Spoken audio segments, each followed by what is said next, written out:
Hello again, welcome to another exciting episode of Football 360. We're coming to you from Macedonia Park, where Stirling are still reeling from a shock loss against Wanneroo City in the State League Cup. More on that a little later. This week we'll find out what goals Sorrento has set itself in season 2012. ECU Joondalup is set to fly the flag for Australia in the Junior World Cup. Football 360 catches up with one of the living legends of the game and another chance to win an iPad 2. They've been a force to be reckoned with since the 1980s, producing some of the state's finest players. But this season, they've declared their intentions loud and clear. Silverware is what Sorrento is gunning for. Since 1971, Sorrento has been a lure for British migrants making the move to Western Australia. From the beginning, the club's focus has been on youth development. We're always trying to promote through the youth, and if they're not ready, well, yeah, we look elsewhere and trying to keep a happy family, and I guess that's the word, it's a family club. Socceroos Sean Murphy, brothers and former Glory players Chris and Jamie Coyne have all been linked to Sorrento. But one of the most popular exports has been former Glory captain Jamie Harnwell, who still plays in the backline for the club, skippered by his younger brother Todd. Sorrento's family to me, so I'm proud of the club, and if it encompasses Jamie and Todd, yeah, of course I am. But I'm proud of all the boys who are out there this evening. Yeah, absolutely. We really didn't have a choice growing up. It was football or indoor football, and that was about it. So yeah, football's been our life since day one, kicking around in the backyard, and it's great to be able to have the family involved at Sorrento. But family will only get you so far. To win, you need grit, determination, and the will to win. Former Wales international and 1982 FA Cup winner Paul Price is the man at the helm who hopes the team can go all the way. We won the Cup last year, which was, I was unaware at the time that they'd never won it before, so that was something that everybody was excited about. So we'd like to retain that this year, of course, and we'd like to get back into the grand final, maybe get Perth and see if we can avenge a bad defeat from last season. Price is only the third senior coach in 16 years, which demonstrates what a tight-knit group the club is. To go one step further this year than last, he hopes new signings, Stuart Montgomery and Johnny Mirko, will boost the firepower up front. You know, they're two proven goal scorers, so hopefully they can fill that little void that we had. So you got the depth you want now? Yeah, and it's going to take a little while to get everybody to gel. I mean, I'm disappointed with the way the season's gone so far, particularly defensively. We've conceded too many goals, which is something that we've got to work on. But there's no hiding what the players want. Oh, I think that the premiership is the ultimate aim. I think we've won most trophies in my time now, but certainly coming towards the end of my career, I'd just like to maybe set up a good legacy here at Sorrento, get some young boys coming through, but obviously ultimately winning it is the ultimate goal. I was playing golf today, I got beat, I wasn't happy. I'm still not happy at the moment. I played pool yesterday and I got beat at that. One of my friends, I wasn't happy. I don't like losing, so I want that to get across that to my players, not to like to lose. I know they don't, and I want to win every game. The Junior World Cup has been around for more than a decade, but this year's the first time Australia will be represented. And it's better news for WA because a local team from Joondalup is set to wear the green and gold after winning a national competition. And they've got a few quick tips from former Socceroos Steve McMahon before they flew off.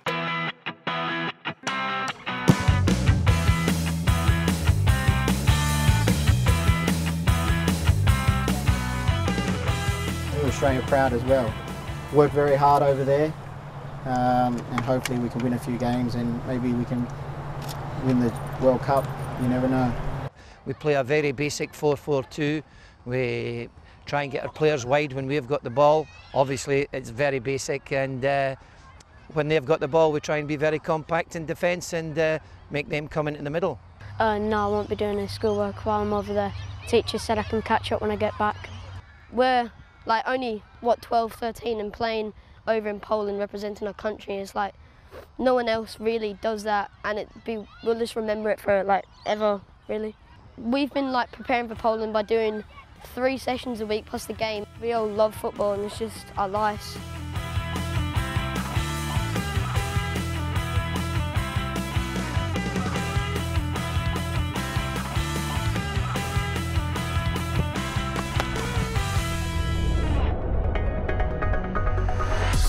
Want to be in the running to win a free iPad 2? It's easy. Football 360 is giving you the chance to win a 16 gig 3G iPad 2 in the month of May.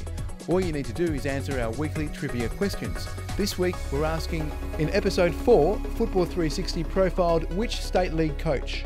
If you know the answer, email us at football360@footballwest.com.au. Entries close May 28th and the lucky winner will be announced on May 31st. And don't forget, tune in next week for another chance. Former Perth Glory and Liverpool legend Steve McMahon was in Perth earlier this year, and he spoke to Football 360 about his involvement with Singapore's reality TV show First 11. I work for the TV now at ESPN in Singapore, and indeed all over Asia. MediaCorp in Singapore asked me would I be the head coach of an exciting project, which is basically picking 11 amateurs who can't have been involved in a professional football club at all at any stage, and try and mould them within 10 weeks to play against a professional team. That's the end product, is to play against a professional team. You know, everybody thinks they can play. They all think they're going to be the next Messi, you know, and brilliant. So let them try it and let them see what they're all about, and they realise that it's hard work.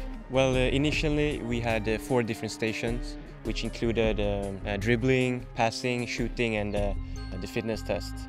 These guys have full-time jobs, so we're only with them at the weekend, and to try and cram a lot of information in a short space of time is very, very difficult. Bringing him to WA, it's just like a visiting tour? Yes, it's for TV purposes, obviously. It's a weekend for the guys to get experience, to get togetherness. You know, it's team bonding, it's team games. You can't beat this kind of stuff for players. For me, it's a very important opportunity to maybe go on a professional level. Hopefully we will learn a lot from this trip here to Australia, and we can use what we learn here when we get back to Singapore and play over there. A-League is one of the best leagues in Asia itself, and it gives me a chance for me to experience how they play like and what's the level here and the level in Singapore, so I can like differentiate the 2 levels. How badly do you want to be a soccer star? Oh, very bad, because I've been playing it since young. So for me to actually get a professional contract, it's really a big thing. I want to become a pro.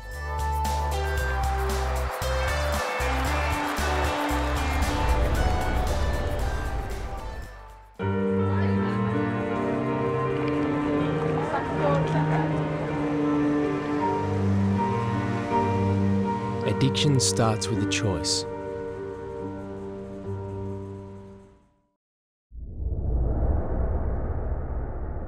This Saturday, the 19th of May, will mark one of the most important dates in WA's football calendar. The Hall of Fame recognises 32 players and administrators who have served the game well.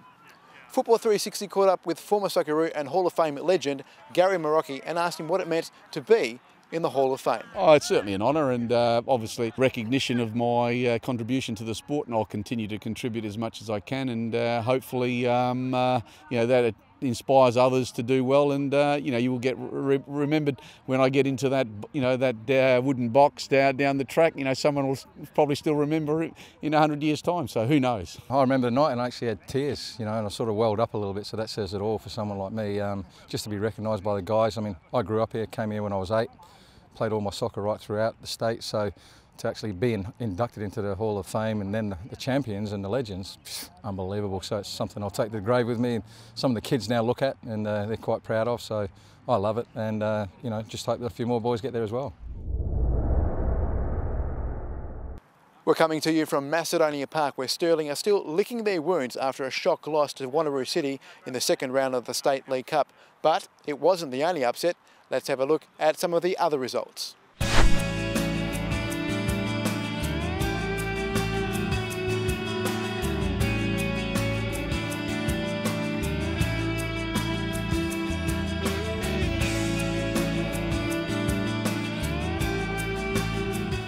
And that wraps up another exciting episode of Football 360. Don't forget to tell us your football story, and another reminder to send in your answer to this week's trivia question for your chance to win an iPad 2.